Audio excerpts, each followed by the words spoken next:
তৃতীয় বিশ্বযুদ্ধের পথে রাশিয়া যুক্তরাষ্ট্র, এমনটাই মনে করছেন আন্তর্জাতিক সম্পর্ক বিশ্লেষকরা। আর এ পথে অনেকটা এগিয়ে আছে রাশিয়া। দেশটি জানিয়ে দিয়েছে যুদ্ধে তারা ব্যবহার করবে পরমাণু অস্ত্র। চলমান রাশিয়া ইউক্রেন যুদ্ধে রুশ বাহিনীকে পরমাণু অস্ত্র ব্যবহারের অনুমতি দিয়েছেন রাশিয়ার প্রেসিডেন্ট ভ্লাদিমির পুতিন।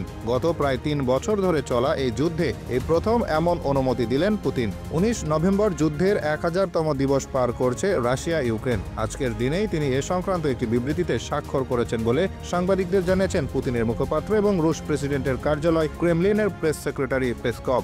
নতুন এই বিবৃতিতে বলা হয়েছে, যেসব দেশের পরমাণু অস্ত্র নেই তাদেরকে যদি তৃতীয় কোনো দেশ বা পক্ষ এ ধরনের অস্ত্র প্রদান করে, সেক্ষেত্রে সেসব দেশের বিরুদ্ধে পরমাণু অস্ত্র ব্যবহার করতে পারবে রাশিয়া। 19 নভেম্বর মস্কোতে ক্রেমলিন কার্যালয়ে আয়োজিত এক ব্রিফিংয়ে পেসকভ বলেন, পরমাণু অস্ত্র নেই এমন কোনো আগ্রাসী দেশের সঙ্গে পরমাণু অস্ত্র সমৃদ্ধ কোনো দেশ যদি জোটবদ্ধ হয়, তাহলে তা আর একক নয়, বরং যৌথ হামলায় পরিণত হয়। আর এমন পরিস্থিতিতে নিজেদের নীতি অক্ষুণ্ণ রেখে যে পদক্ষেপ নেওয়া উচিত আমরা সেটি নিয়েছি। পেসকভ আরও বলেন, রাশিয়া সবসময় পরমাণু অস্ত্র ব্যবহার না করার পক্ষে। আমরা শুধু সার্বভৌমত্ব এবং অখণ্ডতা রক্ষার জন্য এই সিদ্ধান্ত নিতে বাধ্য হয়েছি। এর আগে 17 নভেম্বর ইউক্রেনের প্রেসিডেন্ট ভলোদিমির জেলেনস্কিকে রাশিয়ার অভ্যন্তরে হামলার জন্য অনুমতি দেন যুক্তরাষ্ট্রের বিদায়ী প্রেসিডেন্ট জো বাইডেন। এই অনুমতির 2 দিনের মধ্যে পরমাণু অস্ত্র ব্যবহার বিষয়ক বিবৃতিতে স্বাক্ষর করলেন পুতিন। রাজনীতি বিশ্লেষকদের মতে জো বাইডেনের অনুমতির প্রতিক্রিয়া হিসেবে নতুন এই ডিগ্রি জারি করেছেন পুতিন। ক্রেমলিনের সংবাদ সম্মেলনে পেসকভও এমন ইঙ্গিত দিয়েছেন,